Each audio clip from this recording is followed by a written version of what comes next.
Cuando hablamos de la traducción de la Biblia, necesitamos retroceder muchos siglos, inclusive hasta milenios, para poder entender que esta tarea, que a la vez es un arte, nos ha acompañado desde que el ser humano empezó a comunicarse a través del lenguaje. En el caso de la Biblia, obviamente, desde que la revelación de Dios empezó a comunicarse primero por muchos años, por muchos siglos, casi un milenio, vía oral, y a partir de más o menos el siglo X antes de Cristo empezaron a aparecer los escritos que después llegaron a formar lo que hoy conocemos como Antiguo Testamento y finalmente la Biblia entera en la época del Nuevo Testamento. Quien ha hecho más o menos un recorrido de lo que es la historia de la traducción bíblica sabe que en la época del exilio, siglo IV, III, especialmente II, surgió una traducción que hasta el día de hoy le sirve especialmente a los eruditos y especialistas en el área de la traducción como una de las fuentes o testimonios para ese trabajo, que es la versión griega de la Biblia, que se conoce con el nombre de Septuaginta. Esa traducción también nos sirve para aprender mucho de esta técnica de la traducción y cómo desde esa época los traductores tuvieron que hacer ajustes, sin duda discutir, hablar, llegar a consensos, tomar de entre toda la riqueza del vocabulario, de las formas de expresarse, de géneros y formas literarias, cuál sería el mejor camino para comunicar de manera más efectiva el mensaje de la palabra. Y así podemos seguir hablando de tantos caminos a través de los cuales la palabra del Señor recorrió y ha recorrido hasta nuestros días, pasando por otros textos, además del hebreo, arameo, griego, etcétera, latín, hasta nuestros días en el mundo nuestro, que sería el castellano para quienes tenemos al español como nuestro idioma, y aquí en nuestro continente americano, además de los idiomas mayoritarios, entre los que contaríamos principalmente al inglés después del español, pero hay partes de nuestro hemisferio donde se habla en cantidades grandes de millones de personas, como es el portugués, también el francés, en algunos lugares el alemán. Y hablando de los idiomas originarios, se han contado cerca de 1000 idiomas amerindios que se han hablado y se siguen hablando en nuestro continente. Y las diferentes organizaciones que han trabajado en nuestro medio, diferentes ministerios que han existido, este trabajo de hacer llegar la palabra de Dios, especialmente a lenguas indígenas, pues también ha sido un tremendo desafío, pero a la vez una de las mejores experiencias que alguien que ha sido llamado a ese trabajo puede experimentar. Hablando de todo ello, pues yo quisiera compartir con ustedes este tema de la traducción y especialmente enfocarlo en el título que le di a un ensayo que escribí hace algunos años que titulé Para que se entienda.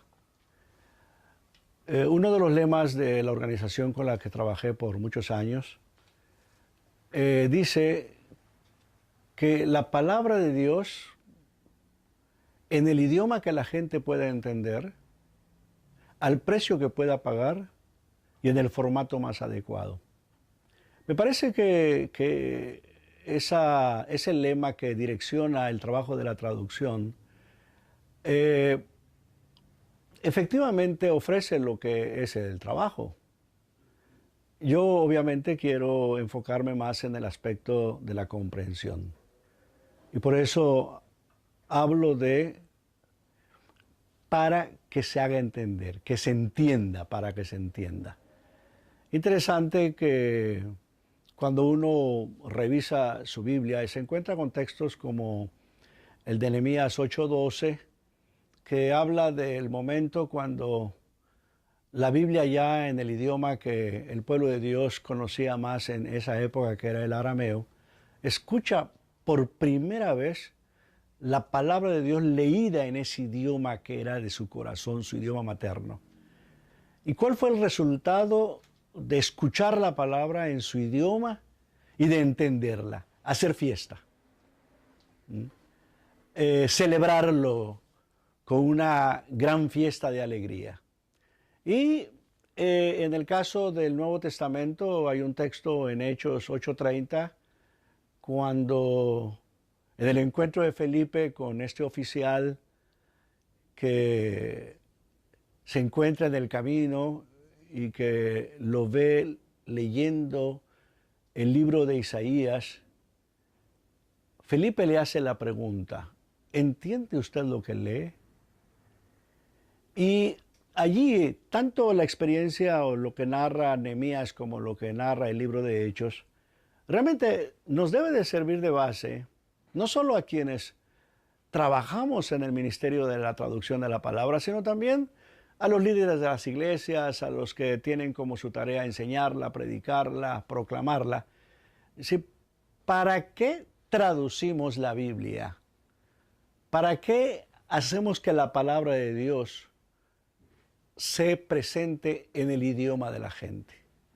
Ya los estudios de comunicación, de lingüística, etcétera, etcétera, han demostrado que para que el poder transformador del Evangelio impacte la vida de la gente, la vida de las comunidades, la vida de los pueblos, tiene que ser traducida en el lenguaje de su corazón, en el lenguaje materno.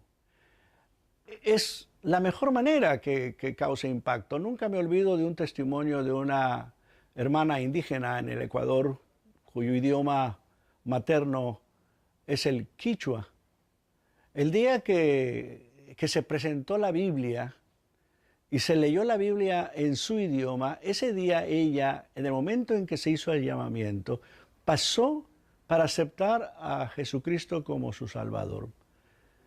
Y al día siguiente, muy de mañana, llegó a la casa del misionero para pedirle perdón y decirle: quiero pedirle perdón porque usted ha pasado años leyéndome la palabra, pero en castellano, y aunque lo entendía, no me impactó, no me llegó tan profundo como anoche cuando la escuché por primera vez en mi idioma. Y uno puede repetir ese tipo de testimonios alrededor del mundo. La palabra de Dios en el idioma de la gente. Y no puede hablarse de la palabra de Dios en el idioma de la gente si esa traducción es hecha de tal manera que pueda ser entendida de la mejor manera. Y por eso en este proceso o trabajo de traducción siempre insistimos a los traductores que mantengan el balance entre fidelidad al texto fuente y naturalidad al texto receptor. O sea, que se mantenga la fidelidad, obviamente, del mensaje de la palabra, tal como se están presentes en el hebreo, griego, arameo, pero que cuando se traduzca al idioma del pueblo, al idioma de la persona, ésta lea el texto o lo escuche de tal manera que cuando lo capte, su primera reacción dice: no, esto no puede ser una traducción. Dios permitió que su palabra se escribiera en mi propio idioma. Entonces, cuando alguien reacciona así, uno celebra con alegría el hecho de que, en efecto, el trabajo que se ha realizado ha sido fabuloso. ¿Cómo se llega a eso? En la actualidad, a partir del desarrollo de tantas ciencias como son la lingüística moderna, la antropología y todo lo que es la traductología y la ciencia de la comunicación, se ha llegado a la conclusión que la traducción más fiel es la que se basa en el significado, no la que se basa en vocabulario, en estructuras gramaticales, sino en el significado. Cada idioma, de los casi 7.000 idiomas que hay en el mundo, tiene sus características propias. Obviamente todos los idiomas tienen ciertos elementos que se llaman universales, pero junto con ello hay toda una serie de cualidades o características de cada idioma que al traducir de un idioma al otro idioma se tienen que considerar tanto las características lingüísticas del idioma fuente como las del idioma receptor. Y entonces, para hacer una traducción fiel y natural, la traducción fiel y natural se basa en el significado, en el sentido del mensaje. Y a este tipo de traducción la conocemos o lo conocemos con el nombre de traducción por equivalencia funcional o por equivalencia dinámica, que es hacer una transformación más que traducción, una transformación del idioma hacia otro idioma, de tal modo que lo que se entendía de manera natural, quienes leían o escuchaban el idioma fuente, ahora quienes escuchen o lean el idioma receptor, capten el mismo mensaje con el mismo impacto que tuvo la primera o las audiencias o lectores del idioma fuente. Para ello, pues, se hacen muchos ejercicios, pero quizá la mejor manera de entender esto que estoy diciendo es pensar en la traducción de la Biblia en al menos 3 niveles. Hay un nivel de superficie donde se encuentran las grafías o los fonemas, lo que se escucha. Si uno escucha un idioma o algo que se dice o lee algo que se escribe y los signos son los mismos del idioma de uno, no tiene problema. A ese nivel la comprensión llega sin problema.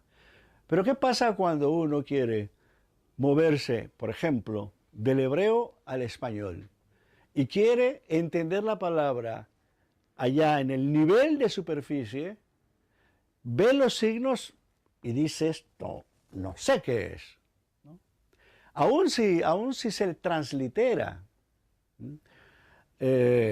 para usar una frase que todo el mundo ha escuchado quizá, o por lo menos más que otras partes de la Biblia puede leer o escuchar, es la primera frase con la que empieza la Biblia, Bereshit bara Elohim et hashamayim ve et haaretz. Si yo leo eso o lo escucho, si no sé hebreo, no entiendo nada. Pero si leo o digo o escucho, en el principio creó Dios los cielos y la tierra, de inmediato lo entiendo, no necesitan explicarme más. Pero eso no se puede hacer cuando se habla de traducción, especialmente cuando se habla de traducción de dos idiomas tan distintos como son el hebreo, el español, el griego y el español. Entonces hay que moverse a otro nivel más profundo, que diría yo el segundo nivel o nivel intermedio, en el que se encuentran tanto el idioma receptor como fuente a nivel de léxico o vocabulario y de estructuras gramaticales. Entonces ahí puede haber cierto conocimiento, pero en una forma más en lo que nosotros llamamos traducción literal o formal, donde se trata de mantener el mismo tipo de vocabulario, el mismo orden gramatical, que es lo que a veces pasa con versiones como la Reina Valera 1909, de alguna manera la 1960 u otras traducciones bastante literales, que uno entiende lo que lee, pero llega a textos donde la traducción se hace muy difícil de comprender. Especialmente esto ocurre con traducción de lo que son expresiones idiomáticas. Traducir literalmente una expresión idiomática, si la persona que la lee en el idioma receptor no entiende lo que se quiso decir originalmente, suena quizá muy bonito, pero no lo van a entender. Una manera el ejemplo más conocido es el de Romanos 12:20. Y si tu enemigo tuviese hambre, dale de comer; si tuviese sed, dale de beber, porque haciendo esto, ascuas de fuego amontonará sobre su cabeza. Uno entiende, más o menos, quizá muchos de las generaciones jóvenes no entenderán eso de ascuas de fuego, pero entiende lo demás. Sin embargo, si les preguntas qué significa ese texto, la mayoría no va a decir, y lo va a quizá interpretar literalmente, como hemos oído muchos chistes al respecto, ¿no?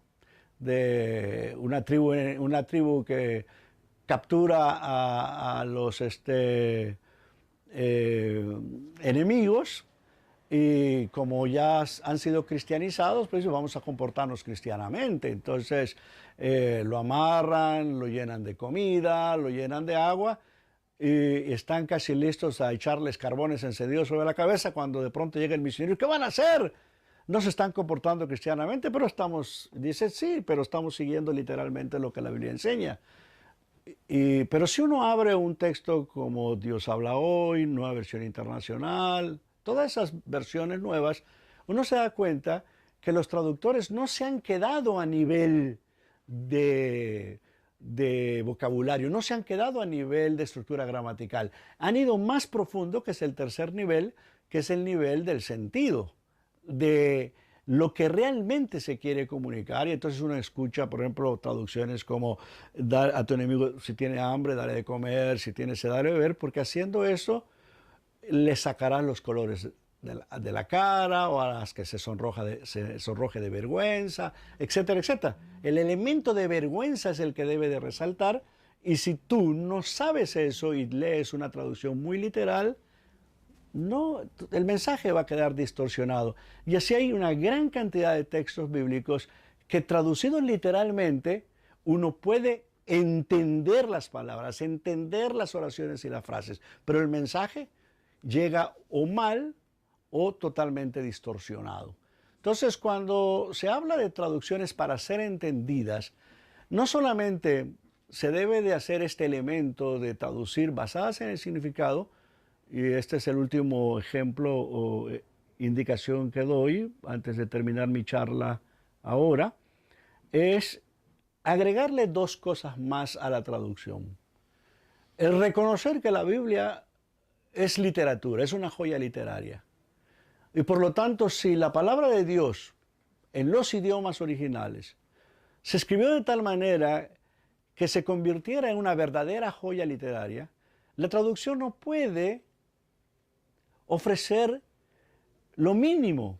Tiene que ofrecer igual, la traducción tiene que ser una obra literaria. Entonces el traductor o los traductores necesitan estar formados en el área de la literatura. Por eso cuando armamos equipos buscamos a gente con orientación más literaria, poetas, que realmente le den ese sabor y ese nivel y esa calidad artística del lenguaje. Y finalmente, especialmente porque nosotros no vivimos en el contexto histórico, cultural, social, religioso, geográfico de la época bíblica, nuestra traducción también, ya sea directamente en el texto o en las introducciones o en las notas a pie de página, necesitamos también explicar o invitar a nuestros lectores o escuchas a que se metan a ese mundo cultural y social de la Biblia a través de información que les dé el contexto necesario